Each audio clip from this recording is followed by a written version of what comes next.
आपका था sir implementation and control of DC microgrid. ठीक है,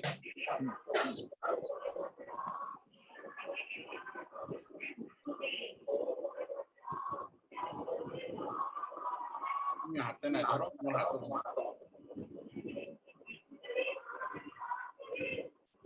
देती तो उनको कैसे गुजरा क्या प्रकाश की गुजारा तो क्या था मंदी बात कराते हैं।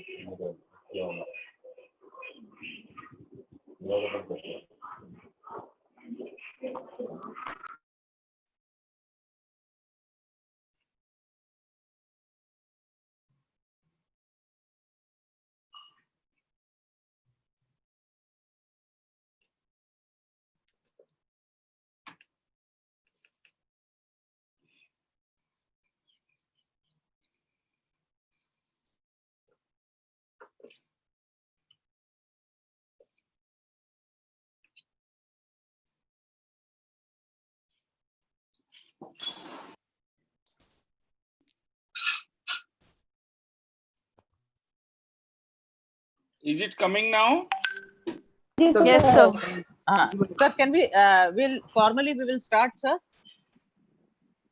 No, let some people join. Yeah. It is not yet 11 o'clock. Okay. At 11 o'clock we'll start. Okay, fine. Maybe we can wait for 5 minutes and then. Okay. Okay.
Hello So Hello. let's start. Let's start. हाँ जी ma'am Shukla.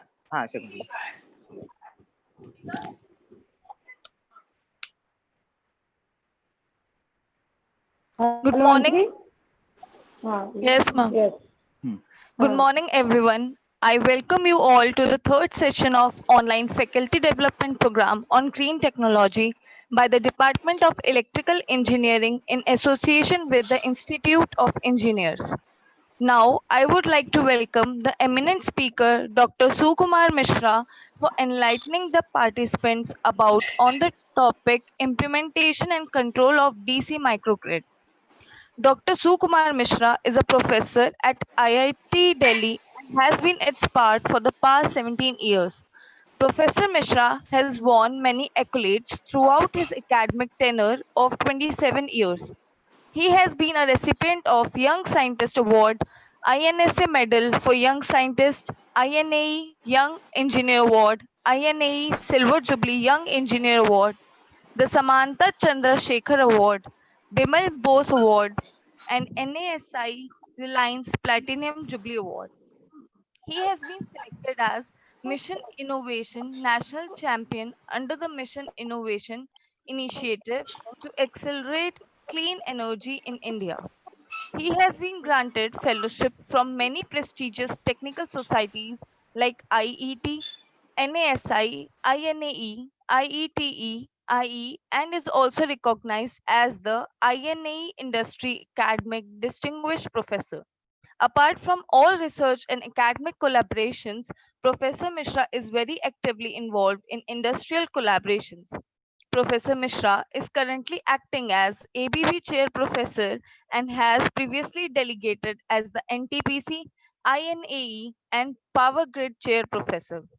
He has also served as an independent director of the Cross Border Power Transmission Company Limited and the River Engineering Private Limited. Professor Mishra has also carried out many important industrial consultations with Tata Power, Microtech, and the others. Professor Mishra is a great enthusiast of innovation and has supported many startups in the past and recently has incorporated a new company named Silov Solution Private Limited under the Companies Act 2013. The company specifically deals in products related to renewable energy sources utilizable at household scale as well as at commercial setups. For example, bidirectional electric vehicle supply equipment, AC based EV charger, DC based EV charger, grid connected solar inverters, smart DC home management systems, online UPS, etc. Professor Mishra's research expertise lies in the power of power systems, power quality studies, renewable energy, and smart grid. Also, he has been functioning as Associate Dean R&D of IIT Delhi from March 2020. Professor Mishra has also far authored more than 70 IEEE transactions, 30 IET journals, and 30 others international journal papers.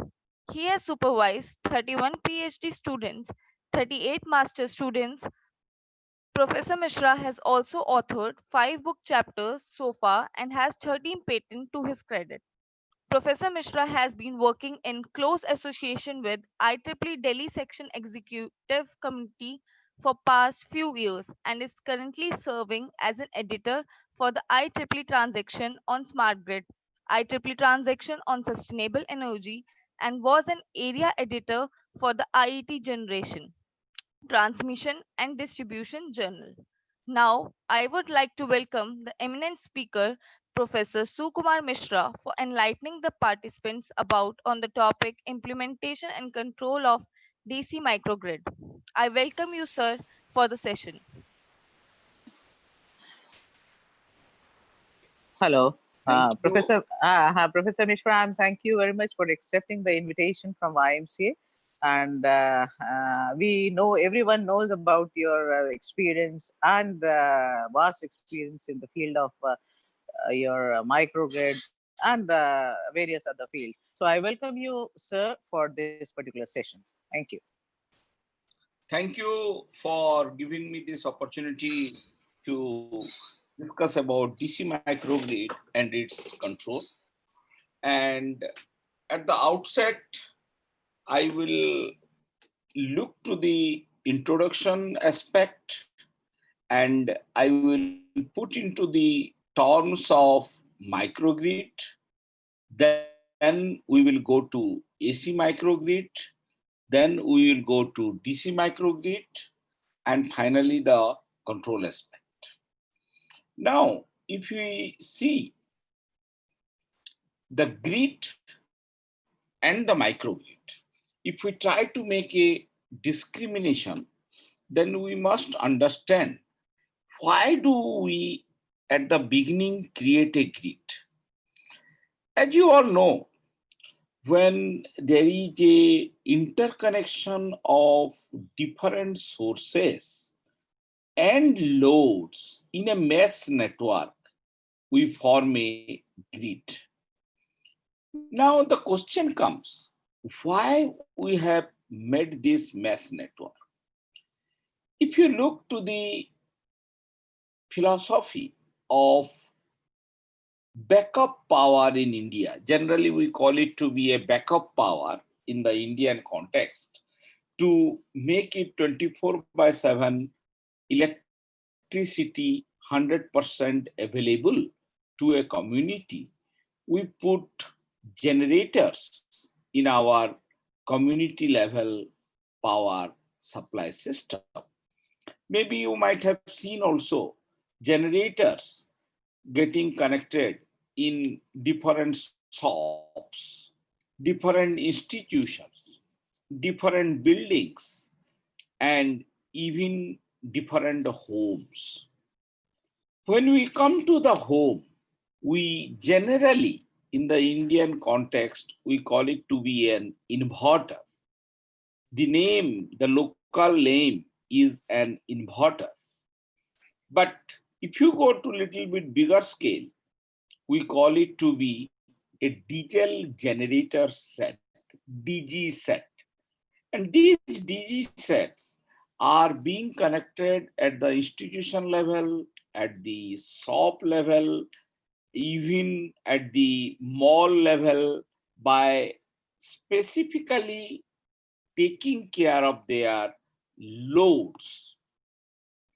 Now, if I want to install a DG set in any institution or in a mall, how do I calculate the capacity of the DG set?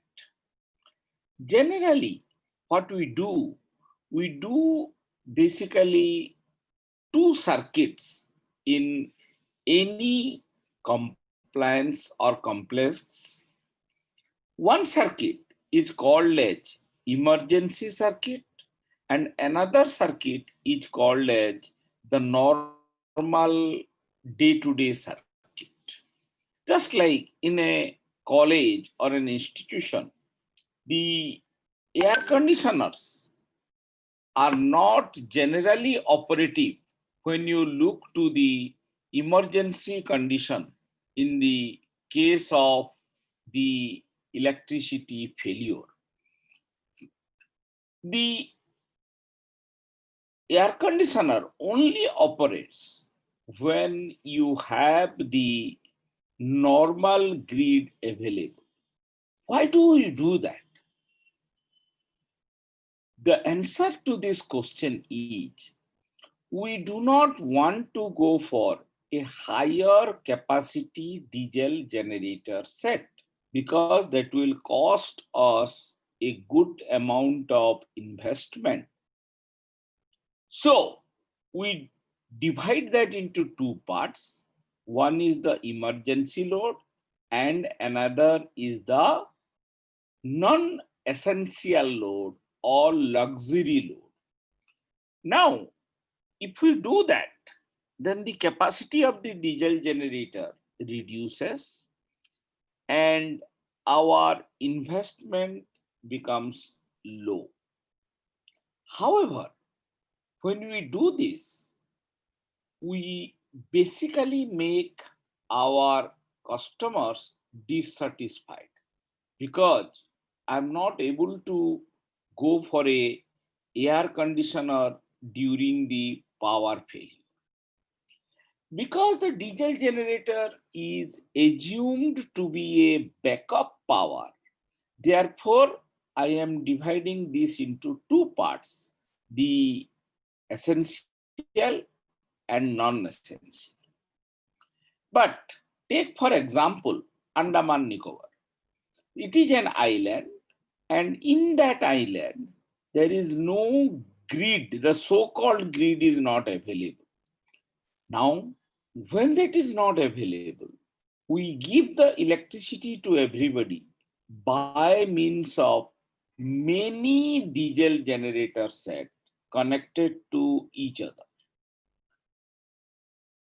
Now, these many diesel generator set, when connected to each other, that is synchronized to each other, forms the grid in that locality.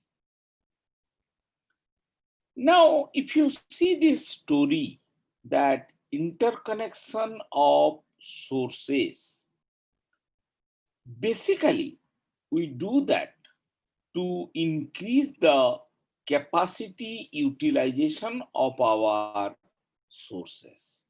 That means if you have a generator set at your locality or your college, when you are not using that generator set, let somebody else use it so that I can earn some money and my capacity utilization will be more, and hence I will get the benefit of the economics out of it. Just one moment.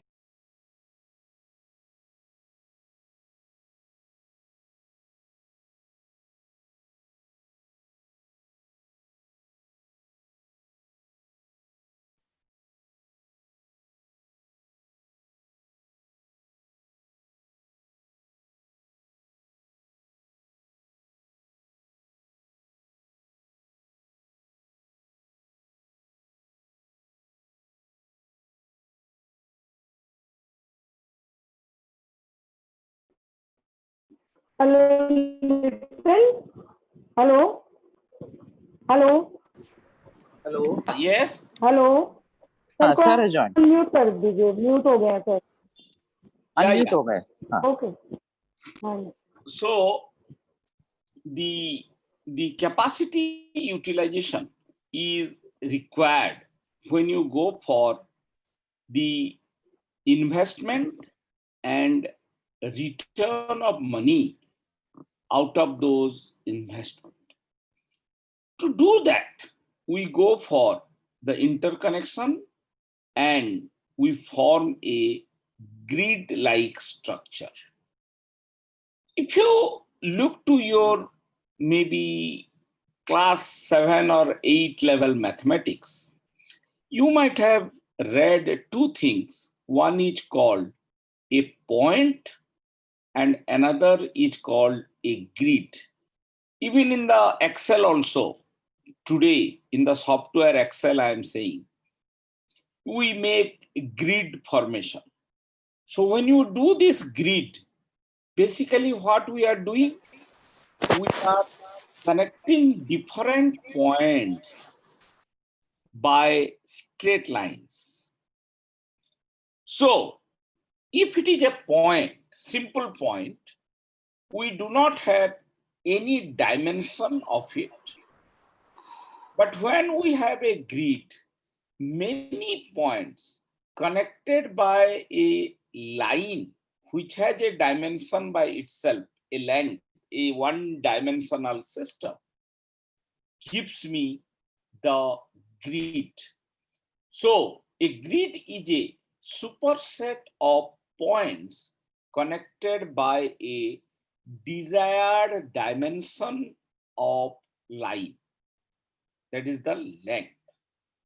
Now, if you see the story of the point and the grid, what we have read in the mathematics, and I want to extrapolate this to electrical engineering, then I will say when many sources are connected together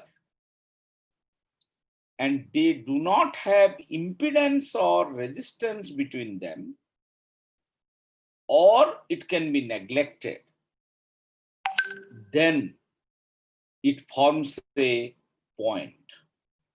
On the other hand, if many sources are connected to each other, that is synchronized to each other, by means of cables, overhead lines, which has appreciable impedance between them, then we call it to be a grid. A grid formation has been made, what we say in the mathematics, a grid.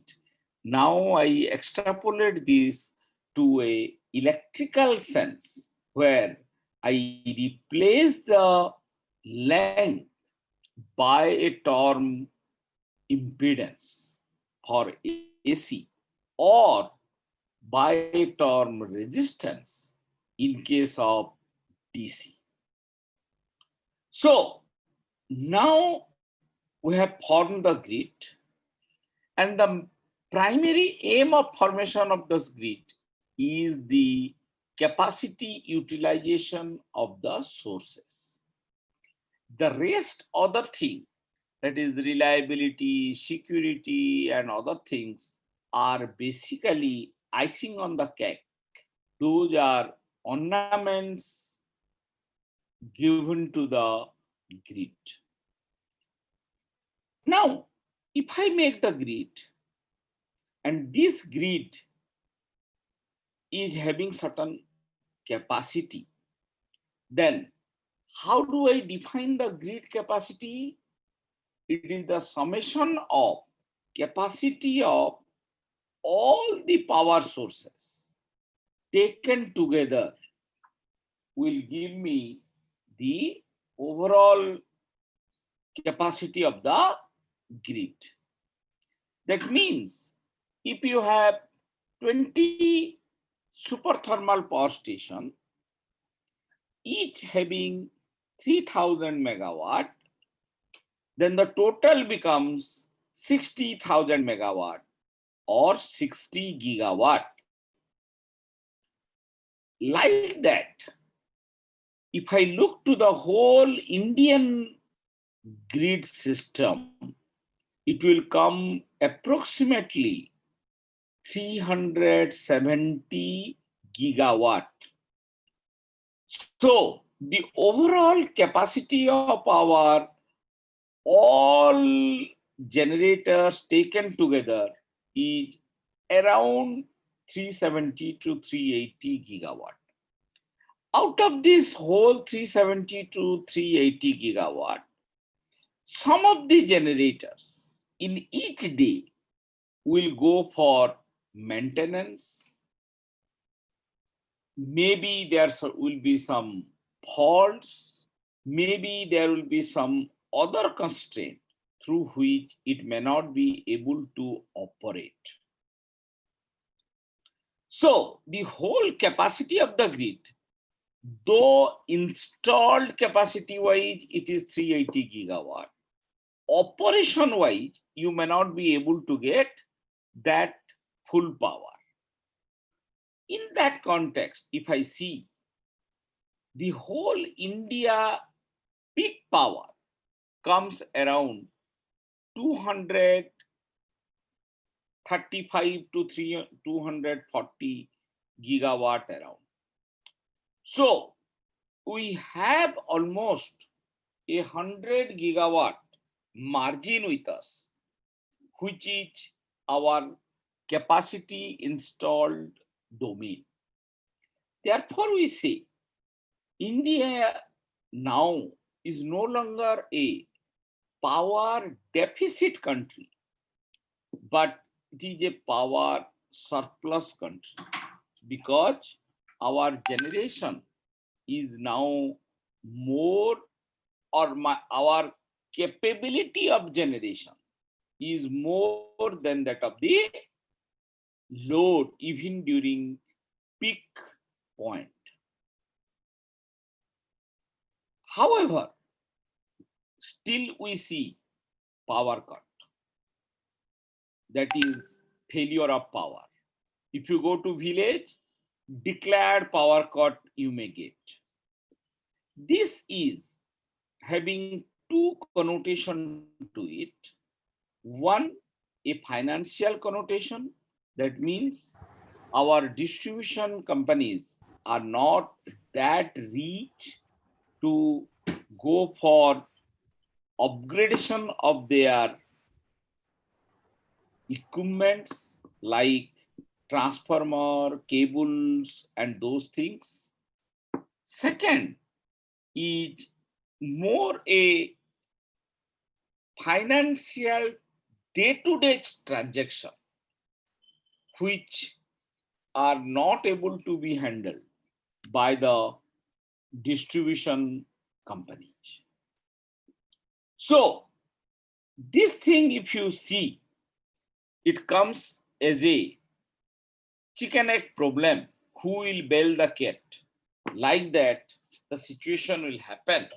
Hence, we are not able to go for the satisfactory power flow, but we are seeing now the power cut.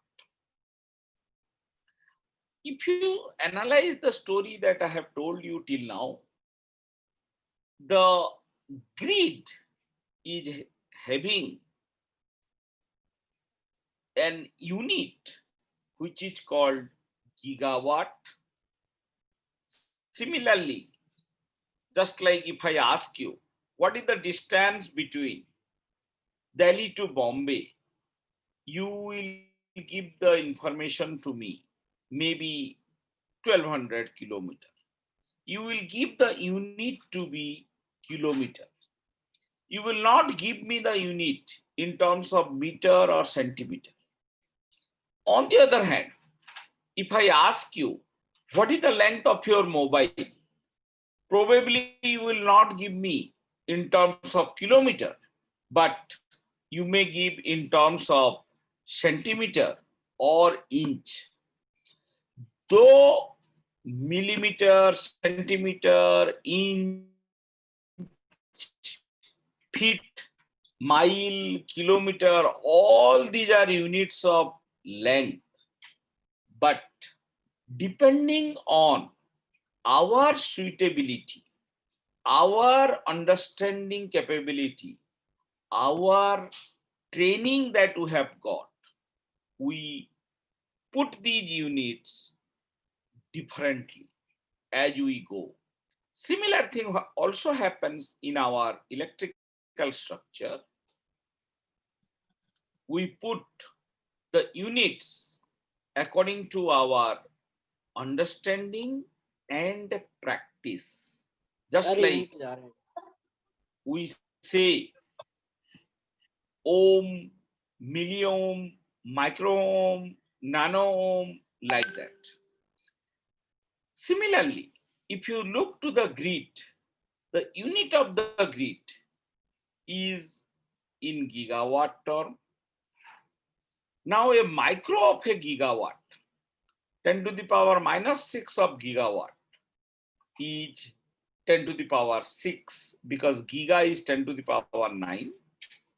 Micro is 10 to the power minus 6. So if you multiply them together, then you will get 10 to the power 3 as the unit. So anything in the kilowatt domain, that is 10 to the power 3 each kilowatt, will come as a source in the microgrid formation. So the overall capacity of a microgrid should be around maybe 1000 kilowatt or 900 kilowatt, something like, but it should not be maybe 100 megawatt or something. Then it becomes a big grid formation. However, there is always a overlapping zone. So this definition of kilowatt to megawatt in terms of microgrid is not very much sacrosanct, but it can be considered the way I have mentioned. There are certain microgrids, they call it to be microgrid, but those are having more capacity. Even sometimes we call the Andaman Nicobar to be also a big microgrid, but maybe we can make another new definition. Instead of microgrid, we can say it to be mini grid. Then probably we can make more justification to the situation. Based on this, people have now gone to nanogrid and even picogrid in their definition. So this thing is in general about the microgrid and grid. I have not yet mentioned whether the source will be AC or DC or a combination of AC and DC. As on today, if you see, the grid is in AC domain. That is, the supply is alternating current. This is because our generators produces AC, and you may be having or you may be knowing about the story of Edison and Tesla. Edison proposed DC and Tesla proposed AC. And AC wins the race because the transformer came into picture and we get a increased voltage output. That means a step-up transformer can be designed. So bulk power transmission was possible with the help of AC. So in the old age, when the grid formation started, we put big generators and started producing huge amount of power, and we started transmitting that power from the from the source point to the load points. What do you see today, even in the Indian context? Our eastern zone is basically the source domain. We have lot of coal power station, lot of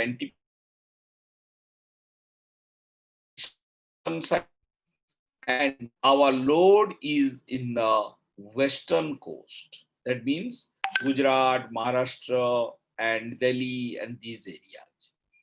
As a result, we need to transmit the power through a long distance line from the east to the west. And even now we are planning for transmitting the power from northeast to the west through Delhi by means of a HVDC corridor. Now, as you know, the government of India as well as many people are talking about renewable energy sources. And these renewable energy sources are primarily in the Indian context based on solar photovoltaics. So when you go for the solar photovoltaics, the output of the solar photovoltaic is DC in nature. It is not AC in nature. So what we have to do? We have to now put an inverter or a converter or a voltage source converter to make it AC. That is, the input is DC, but the output is AC. AC means alternating current. Similarly, the wind turbine system in the smaller range, they are many a times proposing to go for either a self-excited induction generator or a permanent magnet synchronous generator. In both the case, because in the case of self-excited induction generator, we need to supply the reactive power. If you go for an independent system, we have to put capacitor, and that may create problem for the proper operating condition. So what we do in many cases, we convert that AC output. In case of PMSG, it is a variable frequency, and convert it to DC, and then produced again using inverter the desired amount of AC in the proper voltage and frequency domain. If you see this, in both the case, that is solar and wind as well, you have a intermediate point which is DC in nature. And because small scale is possible in these two sources, it has the advantage of being widely used by the common man, and the common man itself can act as a prosumer. It will produce as well as it will consume. Now this common man, when try to enter into the power generation philosophy,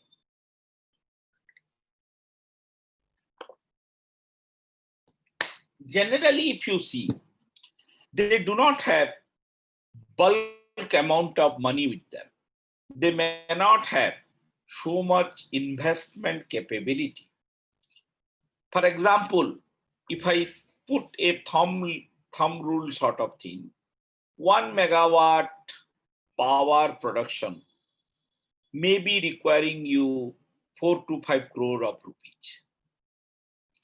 So if I say a common man to go for such a big money, he will not be able to give that.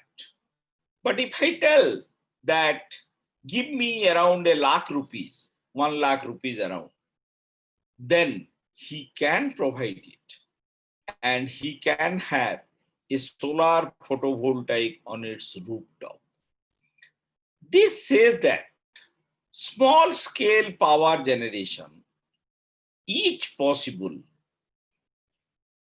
provided it has the technical acceptance. There are two things to any engineering intervention. One is your technical thing, and another is financial thing. When you go to small scale power generation, the financial thing is okay. The people participate and they take the ownership, and more power generation can be encouraged. But when there is excess of power generation in a home, those power has to go somewhere. I have two options with it. One is storing with a battery, and another is sending it to the grid. Storing with a battery becomes a costly proposition as compared to sending it to the grid. Therefore, there are many installations which are coming with the grid connected operation, and people are now going even for hybrid operation where both battery and grid coexist. So this story says that we have large variety of interface devices for the solar photovoltaic and the grid, and if we properly choose it, then we'll be able to do the proper utilization of our investment. Now, because our loads are AC, as a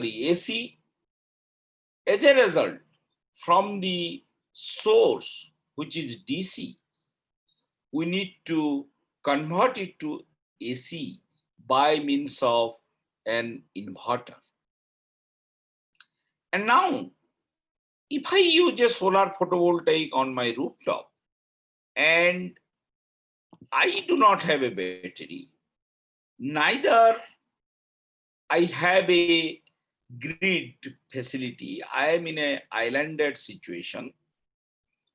In that case, the interconnection of sources, that means my rooftop solar photovoltaic and your rooftop solar photovoltaic, if they connect to each other, and like that, if there are n number of connections, then it will form a microgrid by itself. Now that interconnection,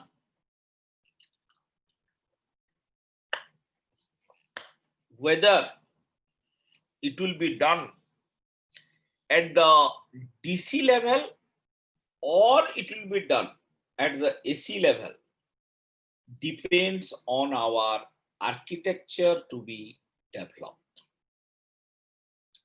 As on today, the integrations are being done at the AC level in many cases. However, there is a new paradigm coming, that is the integration at the DC level. Now, if we do the integration at the DC level, what is the advantage we will get?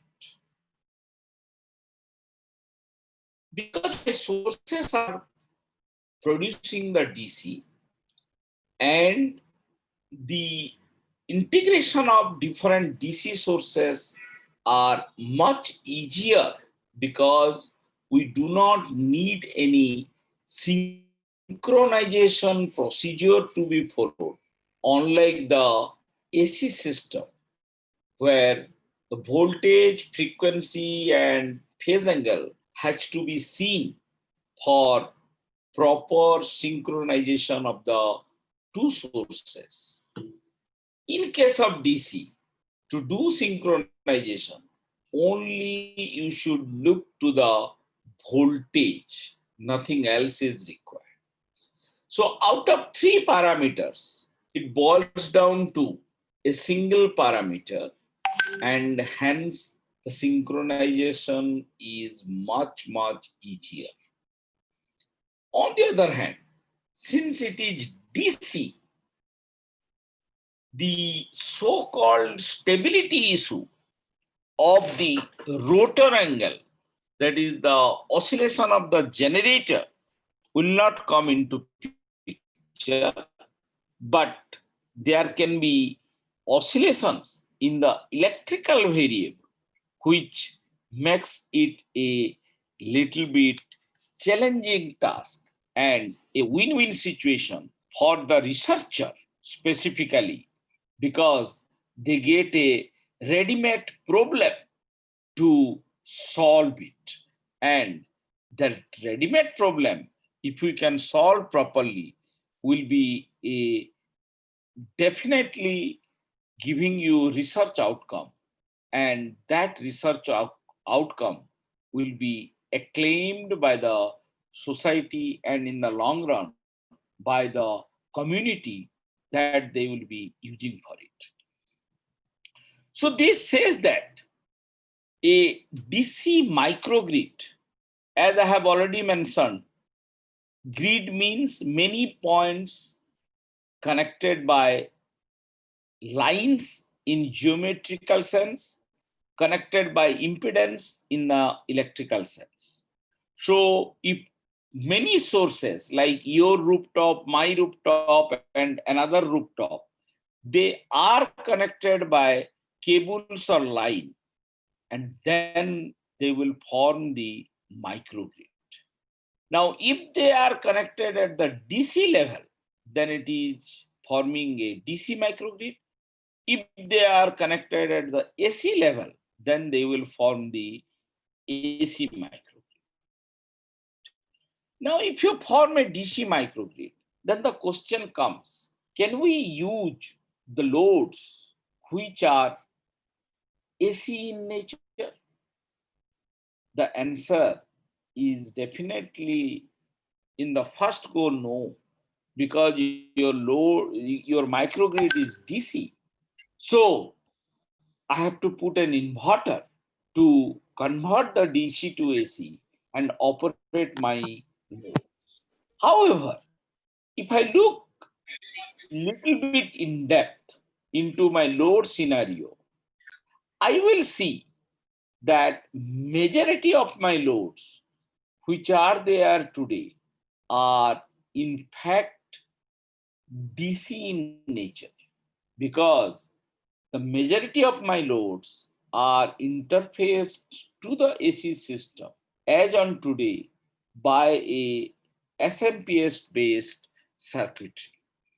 As a result, my loads are though AC, but they can also operate in DC.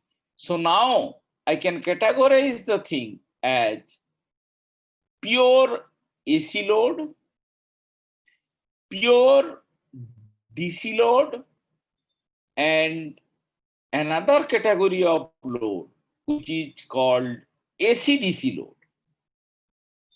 Many of my AC loads can be put into this basket of AC-DC load, and those AC-DC loads can be directly operative from my DC microgrid. Nothing changes are required at my load end. Why I am mentioning this? If your load is to be modified, then the intervention of the industry will be very much necessary in the first go, and no industry comes forward in the first go for investing so much money in a conceptual thing. But if you show that it is operating and it operates for a certain period of time, gradually, the confidence of the people and the industry comes into picture, and they go for the conceptual acceptance, and the industry will come up.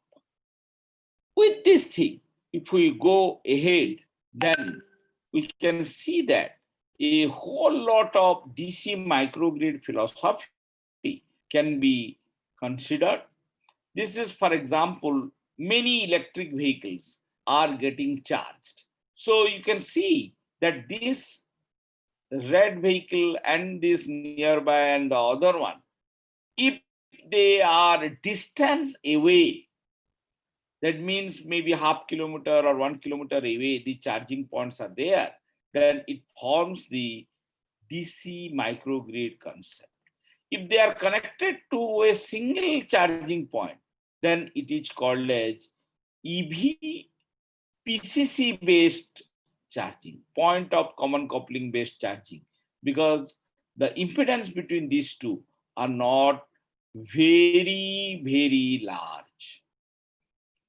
Similarly, we can have all electric aircraft, we can have naval ship, telecommunication centers.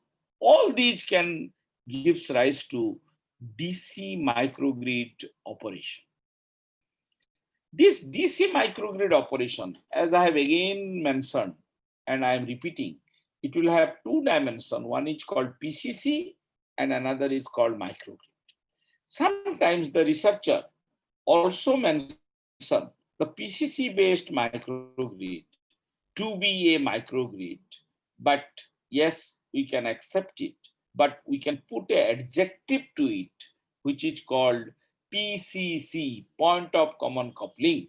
So a PCC-based microgrid need to be mentioned when you talk about a point where all the sources are getting connected.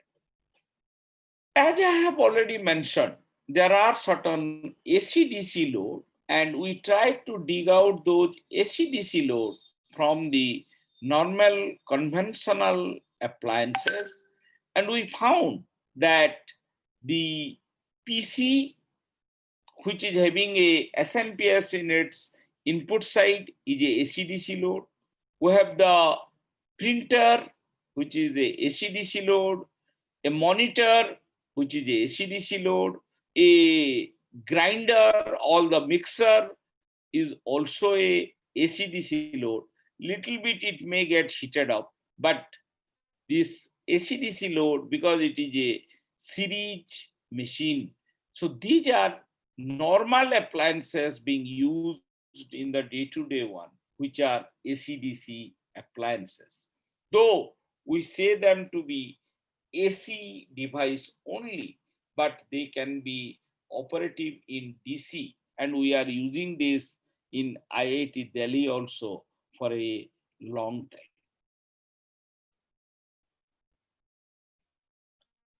So as I have mentioned, the microgrid can be divided into the single bus DC microgrid, what is called as PCC based microgrid, multiple bus DC microgrid, and that can be ring type, radial type, and mesh network type.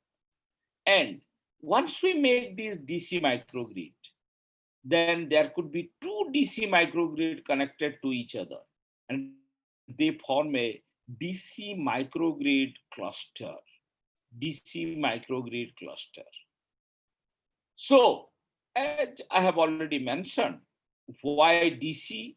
I have already discussed. Renewable sources produces DC, as well as synchronization is much more easier, and reactive power concept does not holds good in case of DC. So, if we go to the first case, which is a single bus DC microgrid case, you can see here, this is a single bus DC microgrid case where there is a source, you can have multiple source, no problem. There is a load and there are multiple batteries. You can think about, this is a charging lot. This is the customer care center, so to say, in the charging lot. The cashier and other people will sit here, and there will be loads like fan, computer, bulbs, air conditioner, like that. It is to be there in the room. And there are many electric vehicles with different batteries getting connected to a DC bus where the source also is getting connected.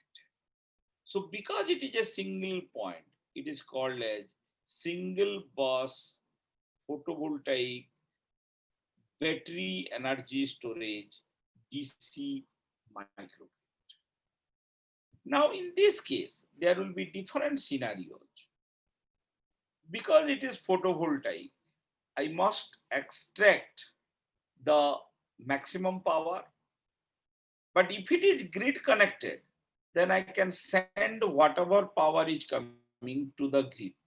But in this case, because it is a microgrid and it is an isolated microgrid, not a grid connected microgrid, the excess power will go to the electric vehicle batteries, or it will drive the load here. Now, if it goes to the battery,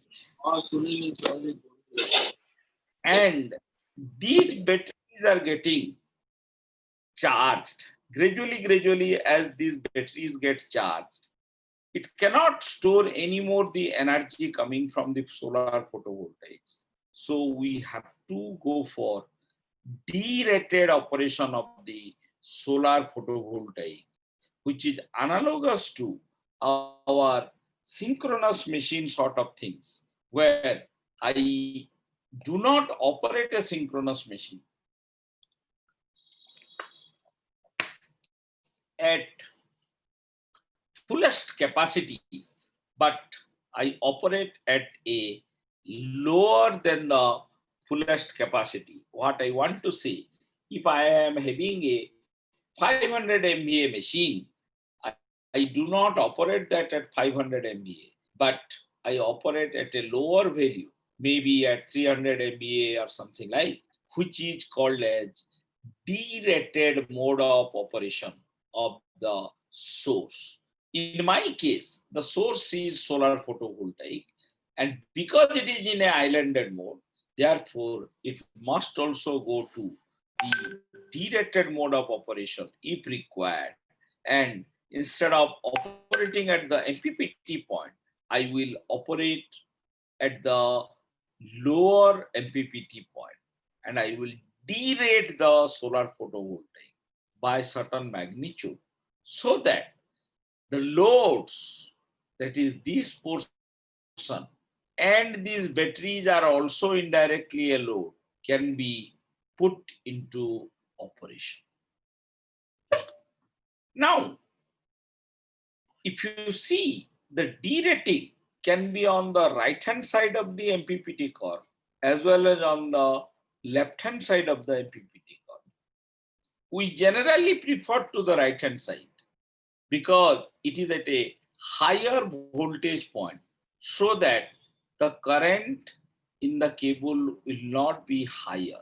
But on the other hand, here it is towards the short circuited point, hence the current will be higher, and this portion of operation is generally called as a current source mode of operation, which is till now not known to the community, that how a source will behave when it is in current source domain.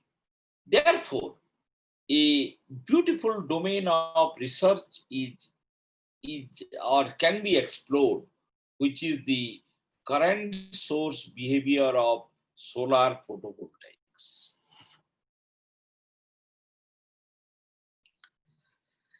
Now, when you go for this operation of the single bus system, and these loads are at different voltage levels, maybe at 220 level or something, this could be the DC load. One Or, question, sir. One question, yeah, sir. In this case, in case if the battery is sufficiently charged, so we have to derate our PV.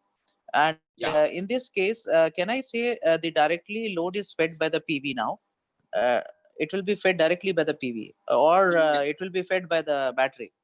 it will be fed by the PV. PV directly.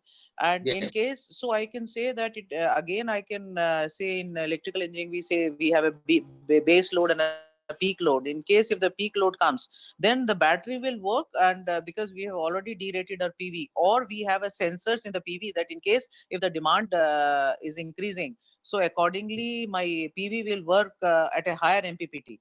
Is it so? correct. Yes, yes. It will go towards the MPPT point. So it means we need a sensors for that, and accordingly tracking system will be there, and automatically will get a supply directly. Yes, and that sensor is basically the DC bus sensor. Okay. So this DC bus voltage is increased automatically when you go for the power balance. Okay. Okay.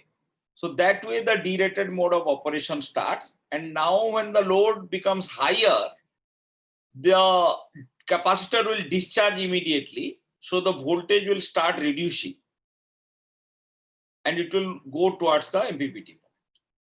Okay. Okay.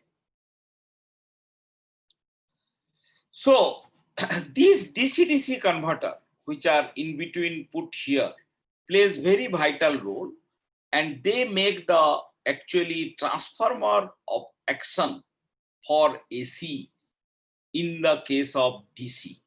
So the input of the DC-DC converter and the output of the DC-DC converter are at different voltage level. Like in our transformer, they are at different voltage level.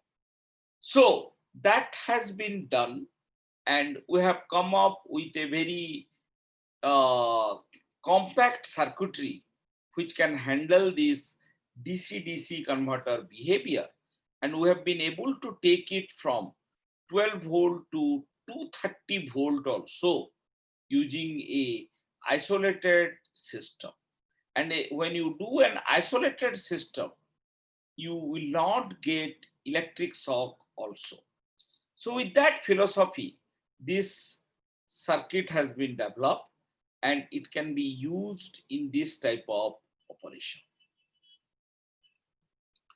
So as I have told you now, the PCC based operation or a single base operation that can be implemented for electric vehicle charging infrastructure also, and different cases can be developed provided the controller is properly managed, and it is simply the power control or the DC voltage control.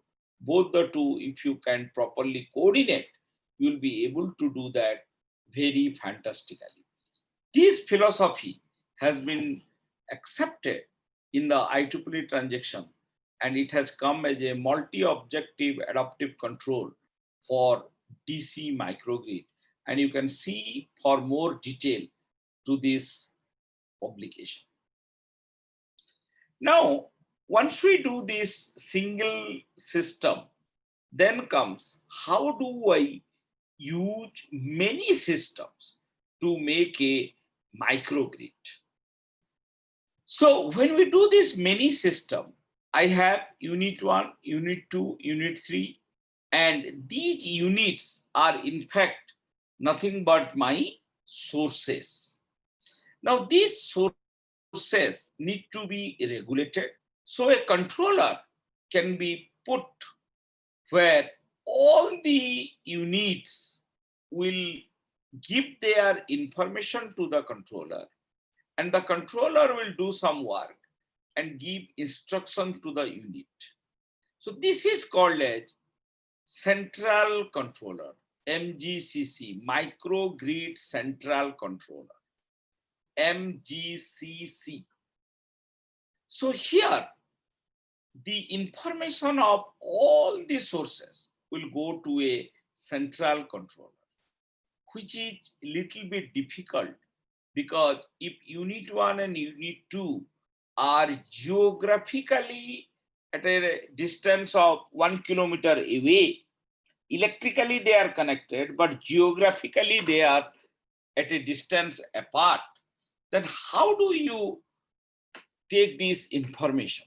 That could be managed by means of Wi-Fi, that could be managed by means of the GPRS system, or that could be managed by power line carrier communication also.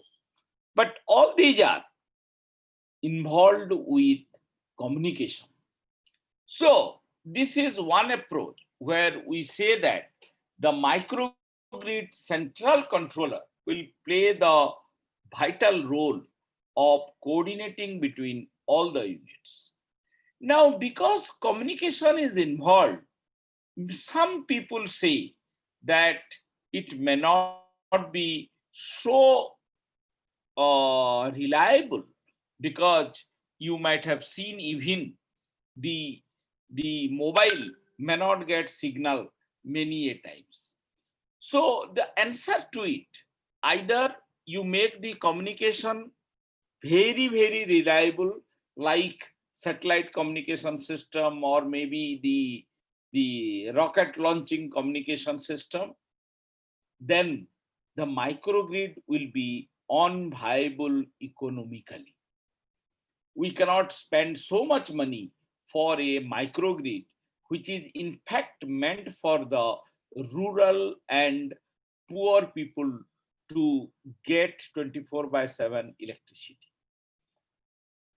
With this basic thing coming into picture, if we say, then it goes to a second one, which is called as pure local level control. There is a controller C1 which is only talking to unit number 1. That means a solar photovoltaic system with a DC-DC converter. The controller is controlling the DC-DC converter number 1. This controller is controlling DC-DC number 2, and like that. They are not talking with each other at all. So this is called as local level control, and this is called as central level control. So the local level control is now not taking any information from these individual entity, hence they look in a local sense. That is definitely an welcoming approach, because the reliability will be more, because we are not putting into the communication aspect. However, because we are not talking with each other, then under that circumstance, it will not have any optimized scenario, and the economics in the operation may not be satisfactory. So, though I get the advantage of reliability, but I sacrifice the money. Finally, the money plays the role everywhere. Therefore, people thought, let us not look in a absolute isolation, but try to put some communication and some local environment, so that even if the communication is failing, my local will manage the show for a while. So if the communication is failing, I am not in a optimized mode, but I am in a satisfactory mode. So I am not losing the electricity, I am not losing the operation, but I may not be in a economical mode of operation. Therefore, they started putting the communication into it. So there will be a local control level, and they all will talk to the upper level control, like the MGCC. So if the upper level control is not working due to communication issues, still my local level will work. Here again, because everybody is talking to the upper level control, the stress on the communication system will be more. Hence, they propose another sort of communication, which is called as cooperative communication system, or the neighborhood communication system. What is the scenario is, each controller will communicate to its neighborhood control. And similarly, the other one will communicate with the other neighborhood. As a result, everybody will communicate with each other, and you will be able to get a overall communication system. So in the communication domain now, if you see, this is a low level communication as compared to the full level communication in the second category, that is upper level control.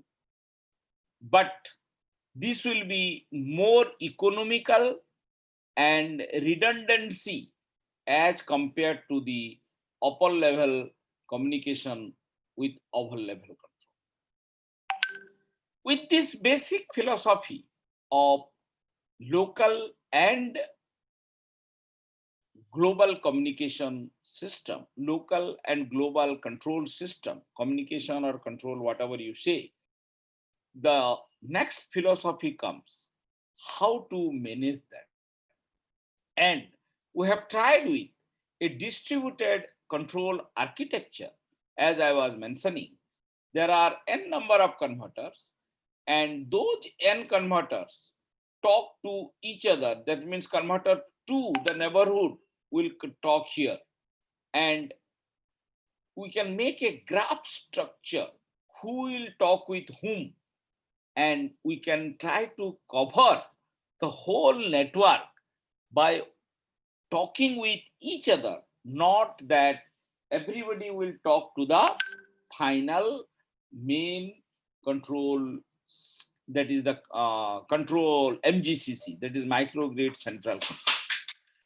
When we do that, the graph will come into picture, and if we analyze the graph with eigenvalue mode, we will be able to develop the control schematic by a PI control scheme, where we can make a communication connection matrix by using this L, which is indicating the communication path, because this L will be in fact only 1 and 0. If there is a connection exists, then it is 1.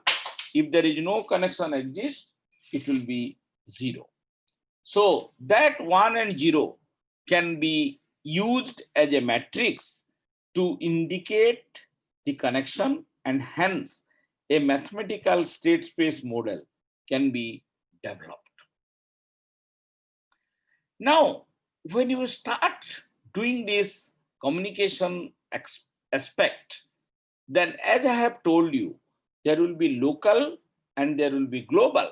And since we have put the communication now, we are in the global mode, and that is called as the communication level, or the cyber physical system. Cyber, that is communication, and physical is the DC-DC converter.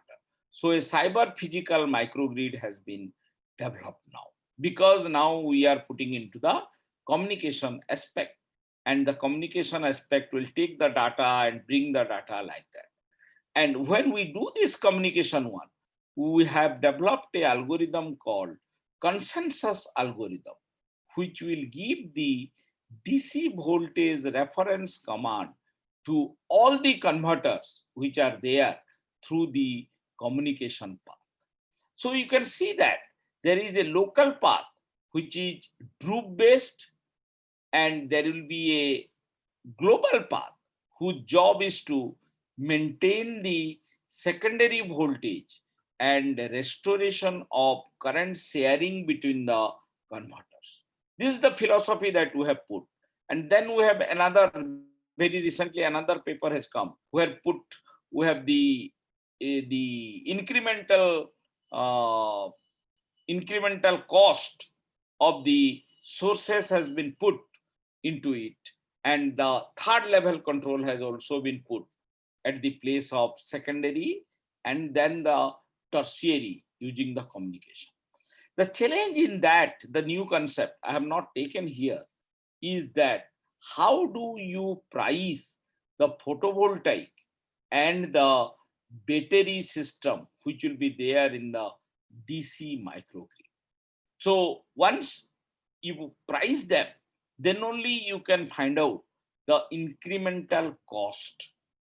So if you see that paper, we have tried to put a price involved into those devices and has been accepted probably in IEEE. Now in this one, what I am discussing, as my aim is to go for secondary voltage control and current sharing, then when I switch on the communication path, I should be able to go for a current sharing. Otherwise, what will happen? Because the load and generation are different at different location, the sharing between the converters may not happen properly.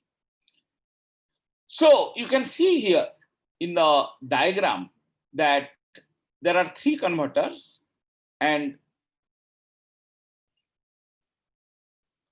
these currents are different. When there was no communication, it was only the local control. Now, when I switch on the communication path with this consensus algorithm, it started sharing. And when the communication is on and this algorithm is running and they are providing the reference command to my DC-DC converter, and there is a load change, still the current sharing is maintained. There is no change in the current sharing. On the So other it hand, is so it's a supervisory control, sir. it is Can a I call it? supervisory control. Yes, Okay. it is a supervisory control. And the supervising is done with the consensus algorithm. And the consensus algorithm takes the data through communication medium from all the converters. Okay. Okay. Now, as my another And you said that pricing wala. So can I say the that is nothing but an optimization, that yes, pricing, that is correct. an optimization, how you can reduce the pricing Yes, of correct. okay. See, it is like economic load dispatch. Yes. So the economic load dispatch becomes much simpler because you have a cost associated with the generator, a quadratic cost you take. Yes. So the quadratic cost has been told by our predecessors and we are taking it. Now the quadratic cost is actually accepted when there was no bidding. Okay. Now the generators, when they enter into bidding, whether it will be a quadratic or something else, that need to be seen. Nobody has done in that domain also. Okay.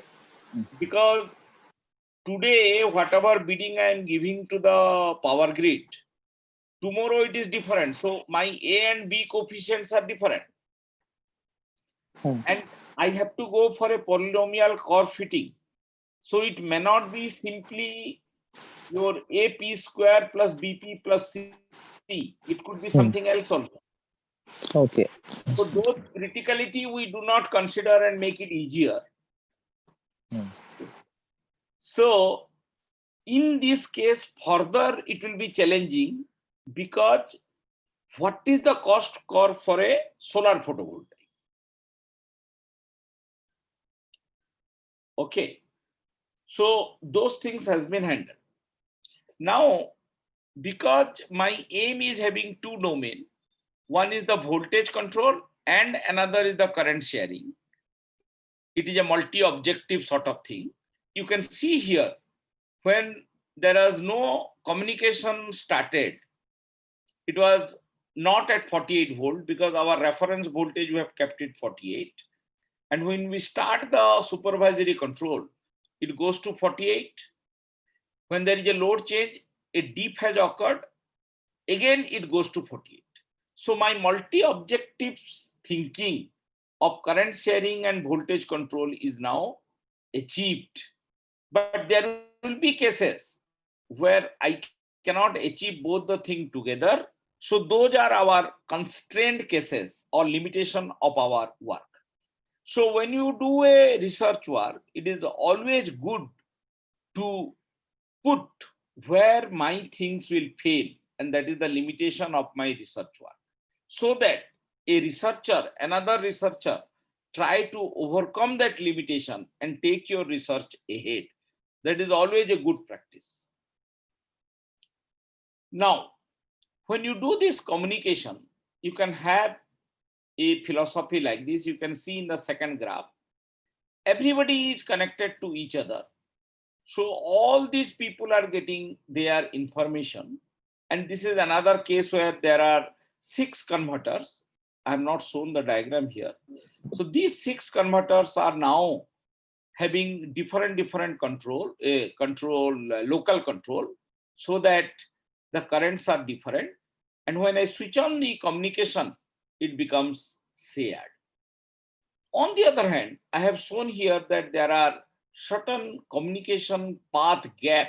You can see here that these are not connected anymore.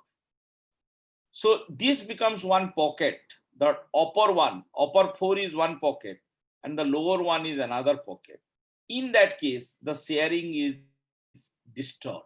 It is distorted. So communication failure makes my sharing distorted. But still you can see some are shared and some are not shared because some are in the communication mode. However, again, when the communication starts, you see that everybody has now come to the desired point.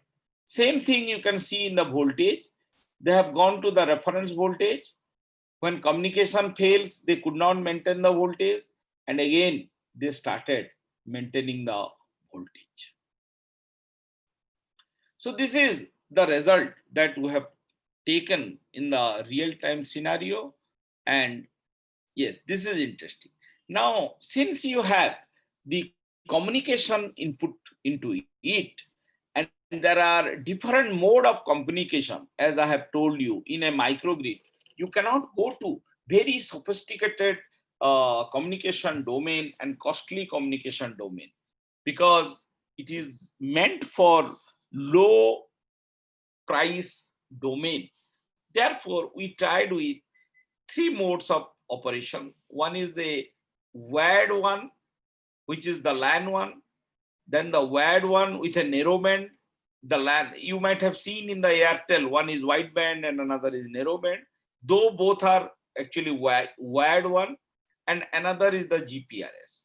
When it is a broadband one, the latency is very low, 0.029. Similarly, the bit error rate is also very low. You can see here that just like when I am speaking over this Zoom, if the bandwidth is not good, you may not be able to get the signal. That means my voice will not come properly. That is what I want to mean here, the bit error rate. The bit error will not be going in a proper way. And the latency is the delay. You may be seeing here when I am speaking, you may be getting that little bit delay, and that is more visible in case of actually video. If you switch on, my voice will come fast and then you will see my video. The action will see little. That is called latency. So that latency one goes on increasing when you go from the pure wired one to a narrowband one and then to a GPRS one. GPRS means the SIM based one. Now that we try to put into our simulation study, and you can see here that when it is in the pure wired one, they are sharing perfectly. Now the second case, we introduce certain latency. So initially there is a transient, but later on they go for the settlement. Little bit there is a disturbance. However, when it is GPRS, you can see that absolute distortion comes into picture. So here there is a big research potential that can we do certain observer thing which will predict the variable in the first go, and then the GPRS will correct the observer thing in the second go. Now we have done that in a pure hardware setup also, that the DC microgrid is connected to each other through impedance and resistance network. Because it is DC, I should not say impedance, it is a resistance, but any resistance can have certain inductance also. But in steady state, it is not basically influencing anything. But in the transient case, it will. However, there is another problem in the system that these are DC-DC converter, and whatever best you do, the DC-DC converter may have some high frequency signal coming out of it. And that high frequency signal, even if a small inductance is there, will be varying its performance, because omega times L will be its impedance during the transient phenomenon. So this thing we have made with the same philosophy what I discussed, and a real operation has been done in the lab with 3 converter, and now we have made it 4 converters also. And these computers are connected to each other through the wired mode, and we make the exchange of information from one to the other, and we get the result. So these are the results of those hardware implementation in the lab.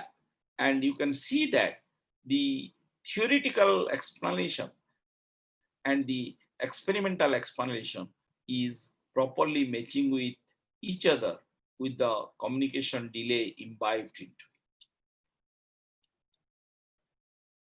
So this is the experimental validation. Now, when we do this cyber physical system, you will enter into cyber attack. Next instance will be your cyber attack. And also in this experimentation, we have made it event triggered. That means the communication channel will be only used when there is an event.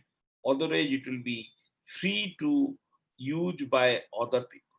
So two things now come: event triggered and cyber attack.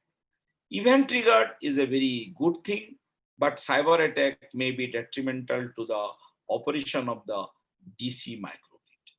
Now that cyber attack has also been detected, and it has been published in a IEEE transaction also by means of sensor signal being understood properly and declaring that there is a cyber attack in the system.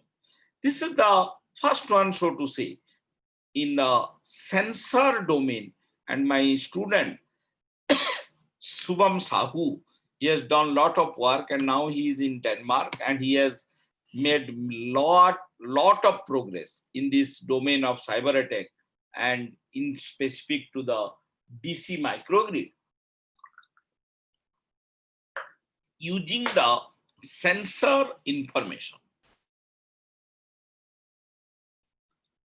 So this is again that cyber physical system, and this is the cyber attack thing what has actually created the problem for a Boeing 877, and the detection of sleuth of cyber attack has been done and has been reported in the literature. So this is again the performance of the cyber attack scenario, not going into detail, and its experimental validation.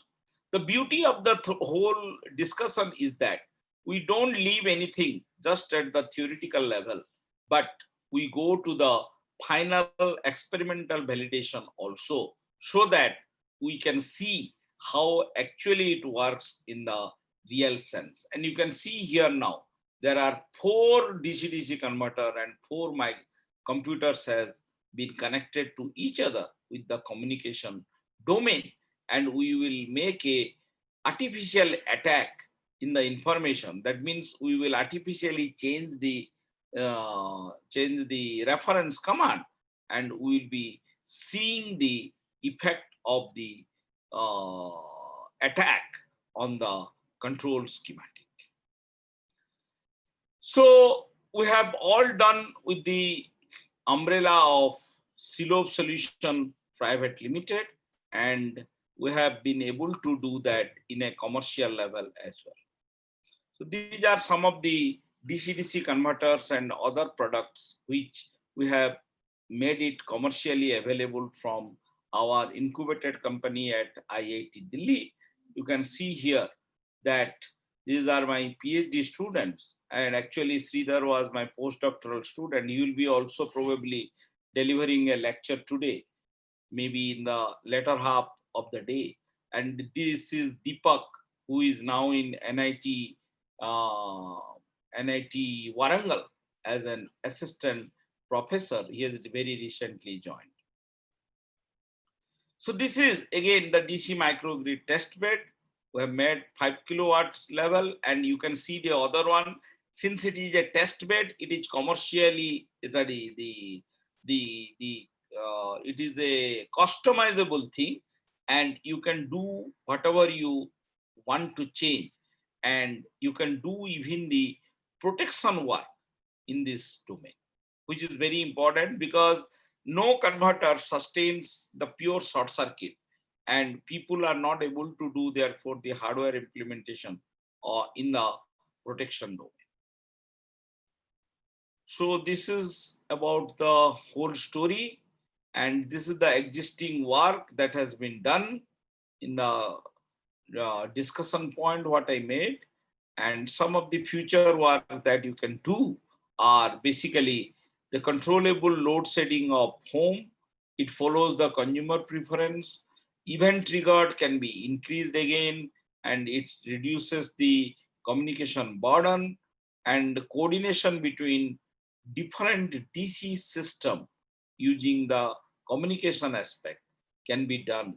And nevertheless, cyber attack will be a good domain to start with as well. Thank you for giving me a patience hearing. Thank you, sir, for sharing your experience and expertise on the topic. It was such a motivational and informative session. I would like the participants, if they have any queries, can ask in the chat box. Sir, cyber attack mein, in case if somebody changes the voltage level, then the problem arises. Something like that sort, or Yes. what? See, suppose if you have, for example, 4 converters and they are producing different powers. Now, artificially, you give a command to change the power level. Okay. Now, the converter is not capable of giving it. The control system will instruct to do it. Okay. Then there will be a chaos in the system. Okay. So that is to be detected. Okay. So to detect that, I can either look in the communication framework and see the data where there is something going on, like our financial transaction attack, what we detect. Okay. But in this case, what we have done, because it is an electrical parameter, it will vary certain variables, and you have to closely see which variable will be affected. And if you properly look to that sensor of that corresponding variable, you will be able to know. So people are now actually expecting, because we are going into more IoT, 5G and those things, the automation aspect will go on increasing. Hence, the attack in the automation domain to stop the metro, to stop the flight, that thing will happen.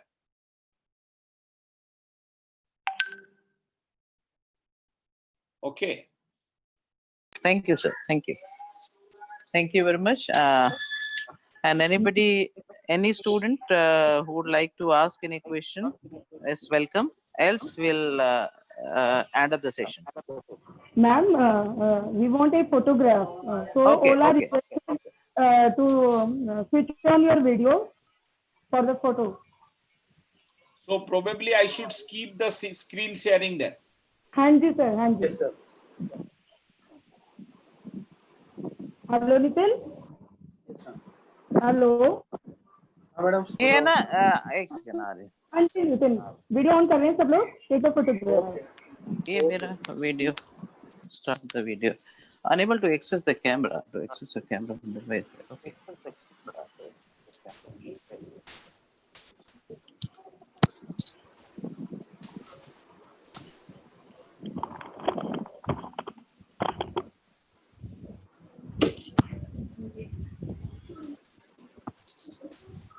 मेरा video आ सकता है?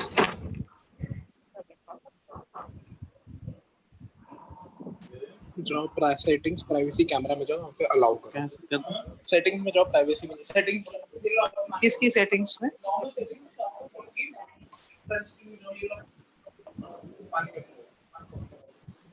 हाँ ये देखना privacy search करो यहाँ पे, privacy ये लो। ये प्राइवेसी ये रहा। क्लिक करो प्राइवेसी में, कैमरा पे जाओ, ढूंढो कैमरा, कैमरा दे तो दिया पानी वाली दवाई। और यहाँ पे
taken the photograph, Nitin? हाँ मैडम आप आए हैं।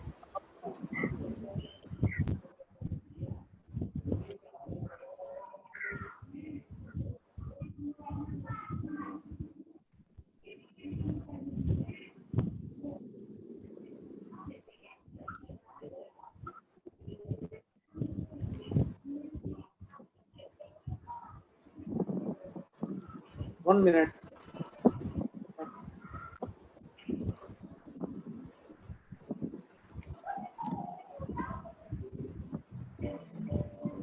Thank you.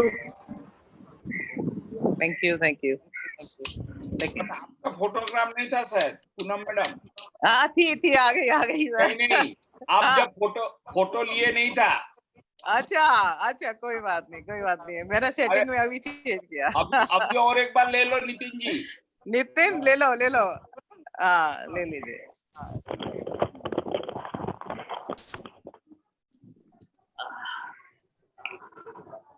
Hello.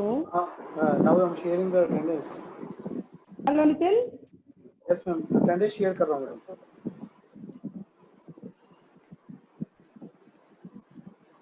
वो कह रहे हैं हाँ एक नितिन कह रहे हैं सर कि एक बार और फोटो ले ले, मैं नहीं थी उसमें। नहीं मैडम मैं 2 बार ले लिया आपकी फोटो आ गई। अच्छा आ गया। Thank you okay thank you sir thank you very bye.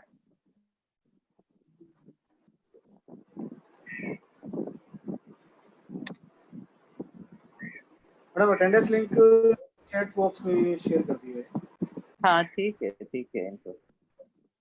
और Pinky Yadav is also there. हाँ पिंकी, हेलो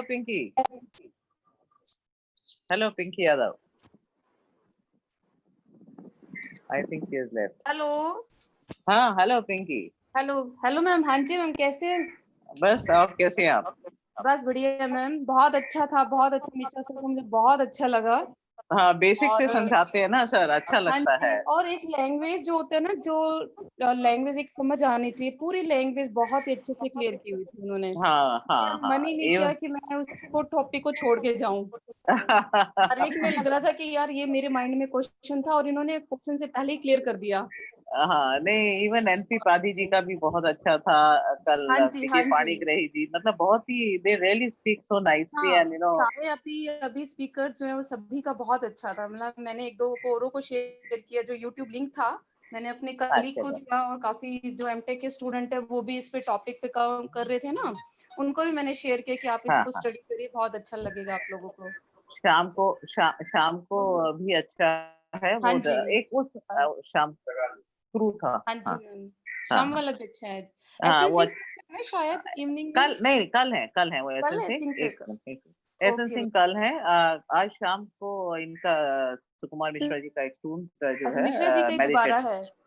नहीं स्टूडेंट है उनका स्टूडेंट है एंड जिसने बनाया है ये सारा सिस्टम माइक्रोग्रिड वाला। तो वेरी वास्ट नॉलेज एंड बाहर से पोस्ट डॉक किया है, वेरी नाइस। मिश्रा सर का तो हमेशा से ही मुझे बहुत अच्छा लगता है, और उनका तो हाँ नहीं कल भी अच्छे होंगे सेशन। बाहर के हैं कल के 2, तो we hope everything goes fine. ठीक है चलो बहुत अच्छा ma'am impact Shridhar, doctor Shridhar. जी मैम। हाँ हाँ okay ma'am, okay okay ma'am, bye bye okay ma'am. Now, Nitin, can we conclude the session? Yes, Hello, Nitin. yes, ma'am. Can we conclude the session? Yes, ma'am. Yes. Okay. Now we are leaving the meeting.